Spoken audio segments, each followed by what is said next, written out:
Magandang araw po. Ito nga pala po yung araw ng pasalamat ng kabataan. At ito nga pala po nung papaalis na po kami papunta ng kapilya. Excited na si Bunso dahil 2 beses lang kasi ginaganap ang pasalamat sa loob ng 1 taon. Pagkatapos nga pala po niyan, gumala kami at kumain.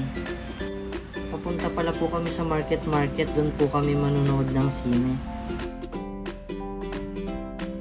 Sa likod pala po kami dumaan para hindi alam ni Bunso. Nagtatanong tuloy siya kung saan kami mamamasyal.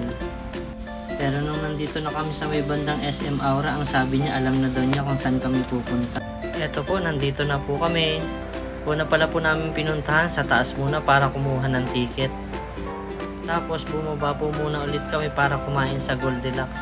Medyo matagal-tagal na pala nung huli kaming kumain dito. Ang sarap kasi ng mga pagkain dito eh. May barbecue, palabok, fresh lumpia, tapos nag-order na rin ako ng 2 halo-halo pampalamig. Nung matapos po kami kumain, dumiretso na pala ulit kami sa sinihan kasi magsisimula na po yung palabas. Ayan o, magkasama pa si ate at si Bunso, nag-heart pa. I-fast forward ko na nga po pala. Eto, nakangiti na po lahat, tapos na po yung palabas. Masaya lahat kasi napakaganda ng palabas. Yan, pauwi na po kami. At nung pauwi na po kami, may nadaanan kami sa labas na Purple Soldier. Siyempre, hindi pumayag si Bunso na magpakuha ng video at magpa-picture. At eto lang po ang ganap namin ng araw na yan.